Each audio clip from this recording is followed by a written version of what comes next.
Namaste.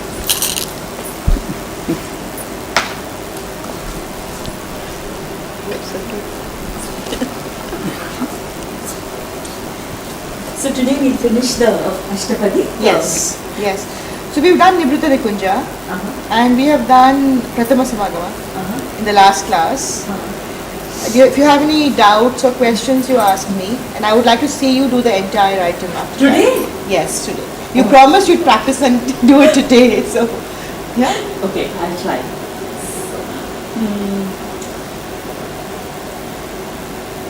I'm just wondering why you chose to not do Prathama Samagama right in the beginning and build it, because that is the way the song starts actually. Of course, Nivruta Nikunja, she sets the situation like the song starts, and then she goes into Prathama Samagama. But we have taken Sakhi Keshi Matana as a recurring line and building on that. Why exactly did we do that? No, because we could not have taken Nivruta Nikunja as the refrain. Right. Because you can't go back, coming back, and you keep saying, I was going in the forest, I was going in the forest. Okay. It's like a blank statement. Right. We could not take the statement after that, that Chakita Vilokita. I mean, I'm alone over there. What's the second line of Nivruta Nikunja? Chakita Vilokita. I'm alone over there and I'm looking Sakala Disha Dishi. Rasa Rabase Abharena Vasanta. That won't work to come back to a refrain. Correct. Because here right in the beginning we spoke about it. We said it is Radha addressing her emotions to a Sakhi. Okay. Or confiding in a Sakhi that this happened with that man. All of you say that he's K.C. Madana and he's that, he's this. But he's not just that, I've had a different kind of an experience with him. Right. And you know what happened with me. Right. So we've set the context, we've got to set the context of it. Yeah, I think I've understood what you're saying. Yes. Yeah, so that is just why... had a little doubt why we structured it like this. So that's why we thought that the Pallavi was a refrain line. And now when we end, we won't do the Ankita. Ankita... The Sri Jayadeva, the last. Mostly in this Ashtapadi, if you do the Sri Jayadeva thing, part of it, the Ankita part of it, you will break the mood of the song and the emotion of the song. Right. So normally, I don't think any senior dancer would do the Ankita. Yes, youngsters do it. Young gurus, young teachers teach the youngsters. Better to end with just the emotion of that whole Yes. thing and in the context. In the context of what, because you got to hold the emotion, ultimately, and leave the imagery of that Radha, who is reminiscing about her first dalliance with Krishna, in the audience. Yeah, Because that is the mood that you. Then we come back to Sri Jayadeva is So It's Jayadeva has just- written that, and then we are doing it. Yeah, I think it's so unnecessary. It doesn't make sense. Yes, I mean, it makes because sense to me. it also breaks the mood completely. Completely breaks the mood, and whatever you've done until now becomes a waste because you don't leave the audience with that With image that. of Radha. You're leaving them with the Sri Jayadeva, the poet's image. So no, I wouldn't do it. Okay. But since you spoke about it, lots of poets have that Ankita line. Lots of poets. And sometimes, when you want to show that it's been written by a poet, there are some songs where it's in third person. Right. So you know that the poet has written it, and you want to establish the fact that that particular poet has written it. Right. So what I do is I do the poet right from the beginning itself. As having him. Start with sitting the there. poet, sitting, thinking about it, reminiscing, what should I write, and then go into a flashback as to what he saw. And go jump into the song and then end with the song.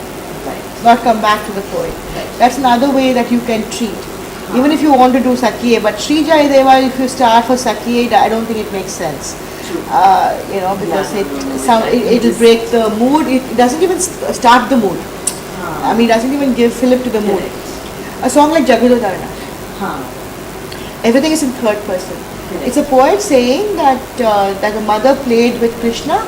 She thought that this boy was her son, and she did not know that he was actually the creator of the universe. So, but she behaved with him like a ordinary boy. Mother, right. And the whole song is in third person, told from a third person's point of view. As the mother Yashoda did not know that Krishna was her child, and she played with him like without knowing that he was the divine creator himself. So therefore the poet is very important in that song. And in that kind of a song, I would start with the poet and show that he's running over and what is he thinking, what's his mind thinking, and then go to the song. So it makes sense. But where the poet is not necessary. So this is really up to the dancer to Yes. choose how she will portray the poet, or will she even bring No, him but into even the look at the poet. Is it in choreography? first person? Is it in second person? Is it in third person? This particular song, Sakhi case, it's in first person. She's actually addressing Sakhi. Correct. It's not as if someone is saying that was Radha who addressed Sakhi. It's Then, not, yeah. A past perfect so the tense or choreography past has tense. to go Yeah. With on the song. on the basis of how the song is structured. Yes, yes. So I would like you to do it. The whole song. We'll start with Pallavi, Anupallavi, then we go to Nivruta Nikunja, and from there she come back to Sakhiye as the Pallavi, and then the last you can do Prathama Samadha. And leave the mood, come back to Sakhi, and say all this happened then, and now I want him back in my life. So can you please go and get him? For me. Okay. Okay? I'll try.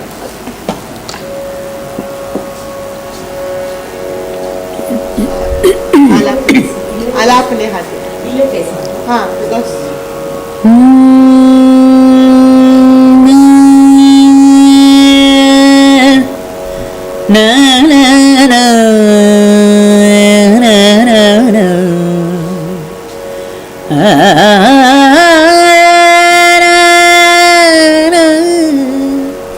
सखी सखी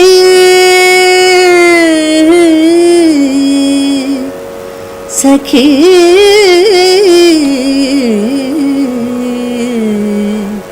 सखी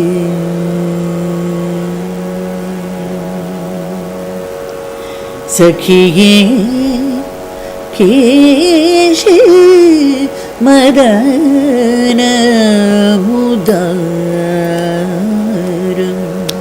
सखिये केशि मदन मुदारं सखिये केशि मदन मुदार सखे केशि मदन मुदार रमय मया सह मदन मनोरथ भावितया सविकारं सखे केशि मदन मुदार रमय मया सह मदन मनोरथ भावितया सविकारं सखे केशि मदन मुदार रमय मया सह मदन मनोरथ भावितया सविकारं सखे केशि मदन मुदार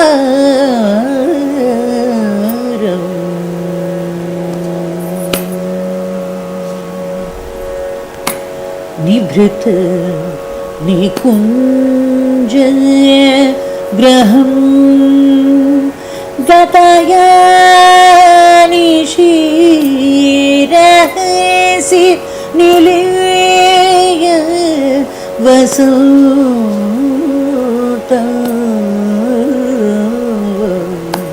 निभृत निकुञ्ज ग्रहं गतय निशीरहसि निलीय वसंत चकित विलोकित सकल दिशा दिशि रति रभस भरेण हसत चकित विलोकित सकल दिशा दिशि रति रभस भरेण हसत हसत हसत सखी केशी मदनमुदारं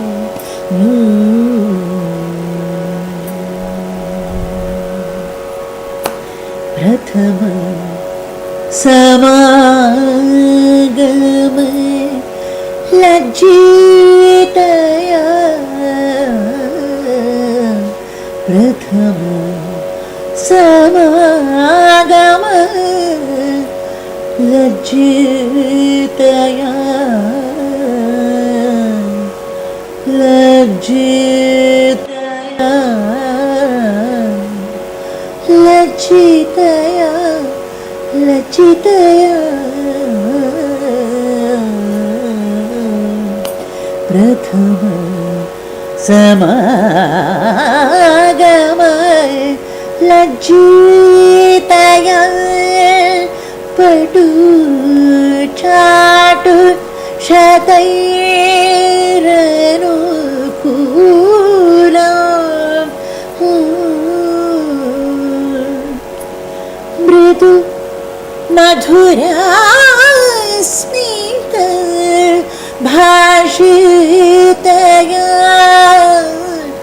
शिथिलीकृत जघनदुकूलं मृदु मधुरास्मित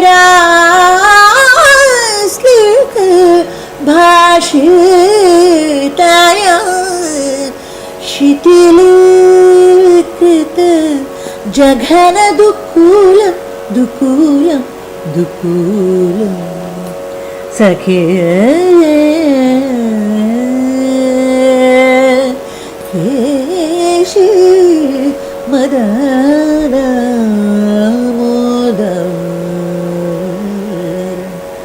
रमय मया सह मदन मनोरथ भावितया सविकार सविकार सखिये केशी Madan मुदारं सखिये सखिये सखिये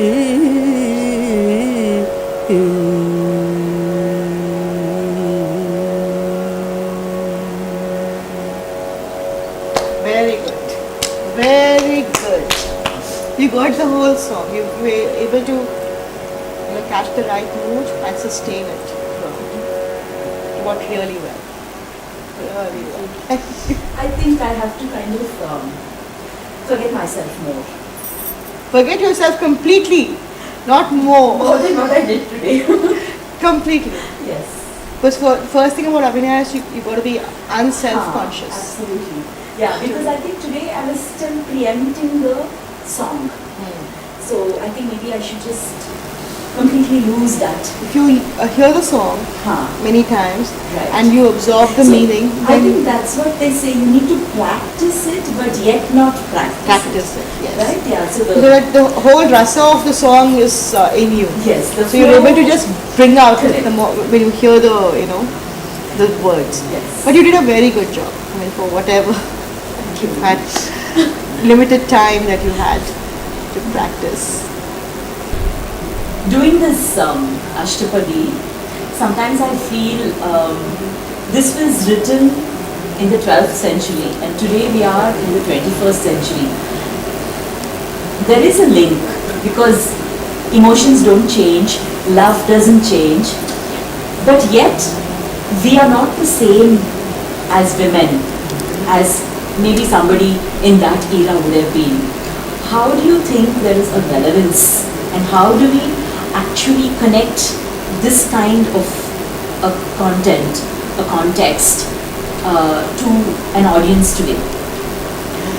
I have been asked this question many times as to how I would, being a woman of today, a feminist in my own right, how do I take to performing items like this? Well, I think Radha was a feminist too. Because at her time, if you're talking about 12th century, whatever time she lived, much earlier than that, in Treta Yuga, or Dwapar Yuga, Dwapara Yuga, she had the courage at that time to leave her husband for Krishna. Right. Or she was unabashed about expressing the intensity of her emotion for Krishna. Right. Obviously, if he's written that. Right. Let's for a moment think it's poetic imagination and that it was Jayadeva Who wrote this? who wrote this. Even if we think that. Some people do say that, no, that Radha was a figment of Jayadeva's imagination actually. But for a lot of people in Mathura, Vrindavan area, Radha is a reality. Because they, address each other as Radhe Radhe. They don't say Hare Krishna or something. They say, they even address of each other as Radhe Radhe. So they really do believe that Radha existed. there. Yeah. So those are not things that I want to go into. But for me, when I pick a poem, Radha exists for me, Right. okay, in my mind. Right. Because if I make her a figment of my imagination, then I can't pour all the emotions into her to make her a reality. It becomes really difficult. Correct. So I say, okay, Radha existed. Now that she existed, then what could her emotions have been? And how can I pour my emotions into her to make her a living reality? Today on stage, like to make her a living reality on stage, Right. is what I would treat it as. But yes, like people say, now emotions are timeless, right? Of course. The expressions of it may vary. Right. They vary from society to society, from Culture culture to to culture. culture, from the background of education, the social kind of situation Milieu. that you are in, Right. that you come from, to another milieu that you come from. But the emotions don't change. Emotions are eternal, and therefore, long after I'm gone, it will still remain. I mean, Radha's love for Krishna would perhaps still be depicted the way, we've seen it depicted and the way I depict it.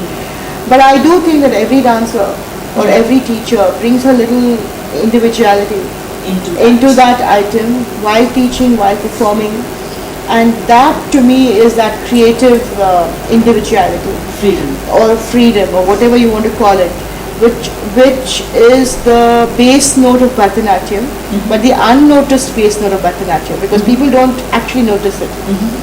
But I'm sure if you see some other teacher doing this item, Nritta Nikunja, and then you compare it with the way that I have taught you or what I have said about it, there'll be a lot of difference Right. in the treatment. So you think that freedom that we take in our own expression of it is what is going to make it relevant to the audience? To the audience, to my audience, I mean, Right. being the kind of person that I am and coming from the background that I do, I feel this is the right thing for me. Right. The manner of expression, the intensity and the way I would express it.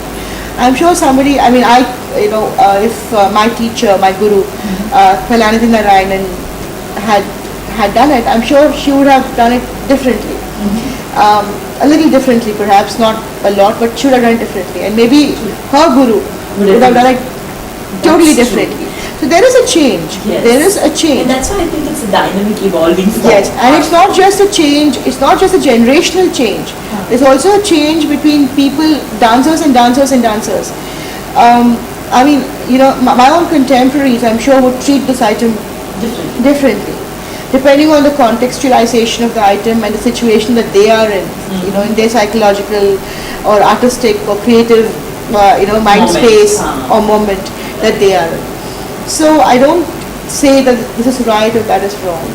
But of course, like, I tell people, you can't just pick the phone and say hi, or then you can't show someone saying texting message and say, yeah, Prathama Samagama, I'm texting him a message and sending him SMS. Yeah, you can't get that. That doesn't make sense. Yeah, that because today. we are talking about classical poetry.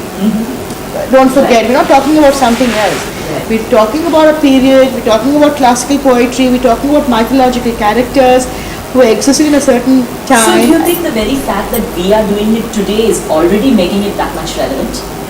I think so. I think everybody adds relevance to what you or she does, and the way you explain it also. And moreover, like I said, emotions are timeless. Now, Prathama Samagama, if you say the first time I met him, I was shy. At my age, I'm saying, if I fell in love again, I would probably be a little shy. Not huge lot shy like I would have been when I was 16 or something and I fell in love for the first time, probably. Right. But I would still have those little, because it depends on the characterization of the person. Is rather, what kind of a woman is she? The woman continues to be the same woman for me, then even at age 80, if her husband said something to her, she would probably do like, come on, don't do. Or Krishna said something to her, she would say, you're joking or something. Like you see a lot of people have that little, that love that continues beyond physical. True. Beyond physical. True. A relationship that continues beyond the physical. And you show those same emotions. You show it, and people at 80 can get bashful, why not rather at 18? Right? Yeah. And you're showing a character who's 18 or 20 maybe, we don't know, and she's seeing this man and she's experiencing the pangs of love for the very first time. And so, her body and her mind is alive to receive that love and to give that love. I think that point was very nice what you said about the character being the same at 18 or 80. Yeah. That The woman that she is. The woman that she is Or the woman that I have made her to be in my mind, which I think Jayadeva had thought of in his mind. Reading the poetry, personal right? interpretation goes a long way in the way we visualize Yes. an Abhinaya piece. If somebody else who's reading the poetry thinks of Radha differently, and for them Radha becomes a different character, then there should be consistency in the way they would treat her as at 18 or 80. Right. I mean, if she's... Or even through the entire Ashtapadis. Yeah. Like, from the start to the finish. Yeah. So, I think that... Because in the Ashtapadis, you have to have a consistency in who she is, right? Yeah. From the bashful Radha to the Swadhina Patika. Yeah, to the Swadhina Patika. She's not exactly bashful. She's saying Prathama Samagama.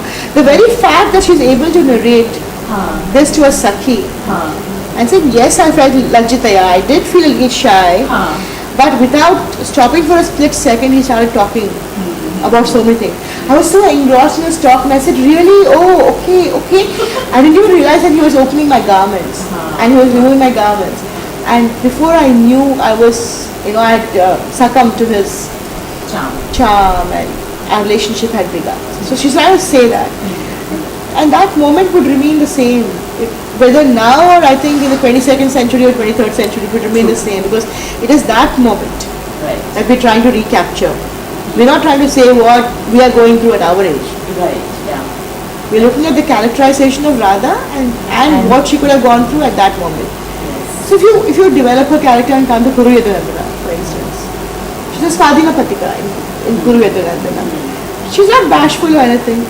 At that time, they're so used to each other's bodies and minds and souls, so confident of each other's, each other's love.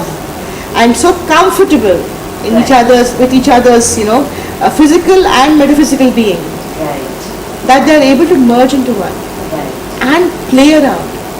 And she's even able to tell him, do this for me, do that for me, which probably even a married woman would not do. A married woman who's had a 50-year marriage with her, Right. with a husband that she didn't have this relationship with, may not, feel comfortable talking about those things Right. that Radha does in Kuruyatanandana.